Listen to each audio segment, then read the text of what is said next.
Ladies, it's Marie. I'm just coming back from a crazy day um, and a little more dressed business-like than usual. Today, I wanted to continue the conversation about how some words really get in the way and create crazy busy in our lives. Um, Hi, Jennifer. Uh, I and Debbie. Um, we talked about enough being a huge word that gets in the way of how much is enough and enough is enough and am I enough. But should and have to are probably two of the most powerful, damaging words, but they also are a great alert system to a lot of things in our life. But crazy busy women and a lot of the clients that I work with, should is a major part of their category. They probably use it more than they use their name. um, and I should do this. Even if they're not saying it out loud, they're thinking it. And have to is another one. So many things we think we have to do. When you get out of crazy busy, you almost laugh because you realize, wait a second, I didn't have to do that. Why was I doing that for so long? Nobody was asking for it. Nobody was demanding it. I wasn't going to get in trouble if I didn't do it. But somehow I created this perception that I had to do all of this stuff. And to add on top of that, as we've discussed numerous times, crazy busy women are perfectionists. So have to comes with also a standard in our head of I have to do it at this level. I have to be successful. I have to this or that. Or, I know for me, have to and should in my life was my ruling planets. And I was that person that went into every meeting and somehow I used to say, do I have a tattoo on my forehead that says, give me all work? Because I was never that consultant that got paid that big retainer to do nothing. It seemed like even stuff that was out of my subject area, somehow I got put in charge of or somehow became involved in. And yeah, that meant I was good at what I did and people trusted me, but it also meant that I had no boundaries and I didn't know how to say no, or I don't have time for that, or I would be better used in this way or that way. It never even occurred to me because I didn't want to let anybody down and they were asking, so I have to do it. I should do it because they need me to. And I didn't factor into that decision making. It was just honestly a treadmill of doing and moving and pleasing and perfectionism that creates that crazy busy cycle. I posted a while back that it was like, please, achieve, shove down your needs. And that is the cycle of crazy busy. We're out there to please people. Women are wired much more for pleasing everybody out there than men are. Men want to, do their job and they have they see performance versus we want to be appreciated. Instead of achieving, like men want to achieve and perform, and we want to please and make sure that we're there for people. And we want to perform at high levels and things like that, but we're wired differently in how um, we see the world and how we take back feedback. Men are very transactional and they let things go, and women retread. And it's one of those reasons why we get into crazy busy and take up all this headspace of stress and beating ourselves up, is because we don't know how to say no. And should and have tos should be a very clear signal that there may be room for a boundary here or time to step back and see if you actually really have to do it. And probably the best explanation, in fact, I was talking to one of my clients last night and we were laughing because I'm my own boss and I have my own company. And there are so many things when I was in crazy busy that I never let myself do because I thought I had to be in the office at a certain time and I should be there for people. And this is what it looks like. And I didn't want to disappoint anybody. And then once I reshaped my business and everything, and I started like doing stuff on my own terms with me in the picture, I literally laughed because I realized there was no reason I couldn't have done this before. I'm my own boss. Like I don't have to respond to anybody or ask permission, but I wasn't letting myself.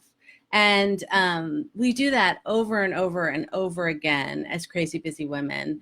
And the enough one that we talked about last week is really, or it was the week before, because last week was a holiday.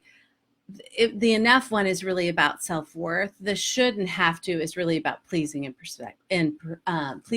perfection. And we really need to watch out for it because it is so, so damaging. And honestly, when you're in the cycle or what I call motor skills of crazy busy, you're not even thinking anymore. You're just acting.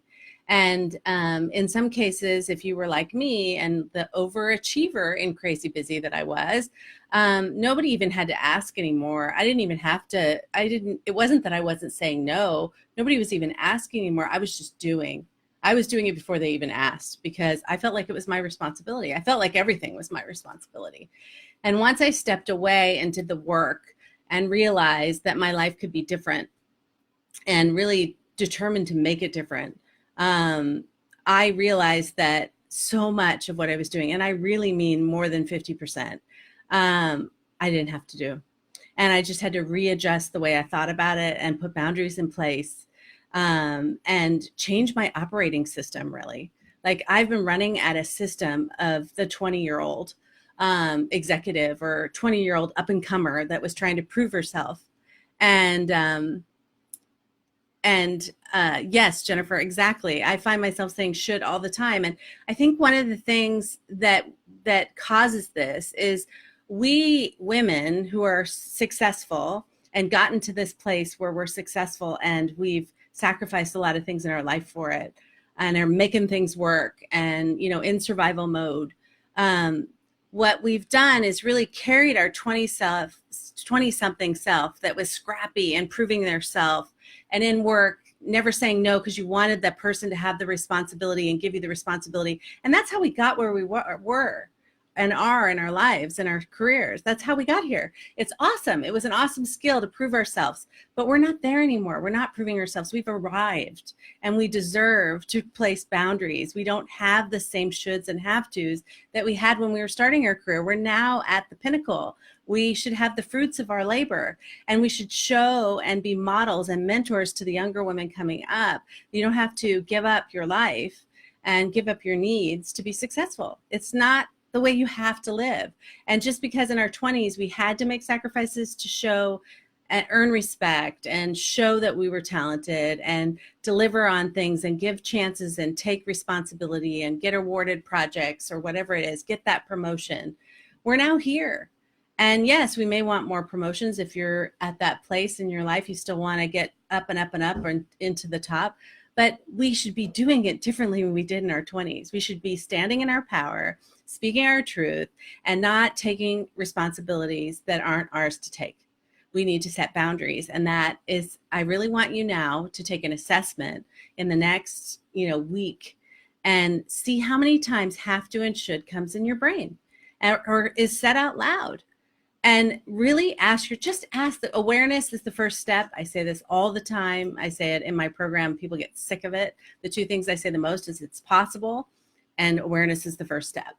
And if you start to be aware of how many times you say should and have to, and recognize that I will guarantee you 90% of the time, if not more, you don't. You don't. There's 15 different ways that you can get that done. And it probably doesn't involve 100% of you. And so I'm going to make this short because I promised to make these short and I'm almost at 10 minutes. But I want you to know that you are enough from last week. I want you to get to the place that enough is enough so that you make change in your life because with tension comes change, with frustration comes change. And I want you to stop saying should and have to and really asking yourself, do I, or is that my 27-something-year-old talking to me?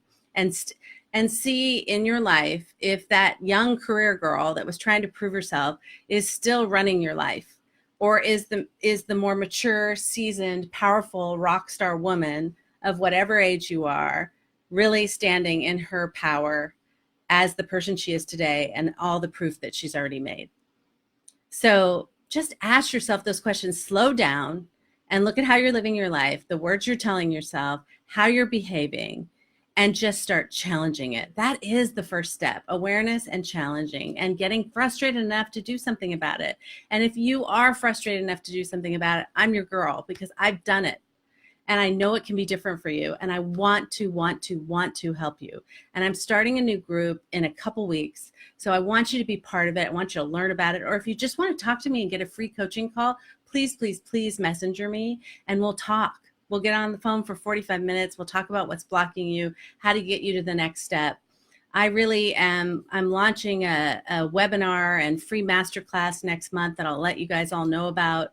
I am really making space to make this the majority of my work because it is my passion.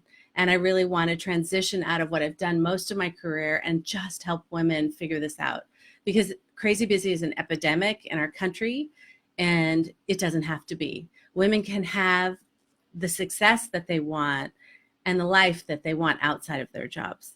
And I've done it. I've helped other women do it. I have a step-by-step program to help you. I'll give you tips on this. Do something.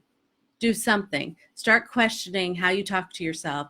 Start asking yourself if that 20-year-old is ruling your life still, that had to prove herself, or if you're standing in your own power in your life and making choices and taking action as the person you are today than that person who had to prove herself. How much of this is motor skills and how much of it is intentional? Because crazy busy women live on motor skills and on that hamster wheel. And women who are out of the crazy busy like me and have transitioned, we live in intention of where we want to go in our life, what we want to have, and we make choices based on ourselves and our plan and our values instead of just pleasing, responsibility, guilt, fear. We don't do that, because once we start making that shift, everything changes. So I can teach you how to do that. I'd love to get on a phone and talk to you, or I just want you to start being aware of how you talk to yourself, and that'll be enough for me for today. So messenger me if you'd like to learn more or talk to me. Thank you so much for listening. Have an awesome weekend. Jennifer and Debbie, thanks for joining live. Hope everybody watches this, and I love you guys. Bye. Bye-bye.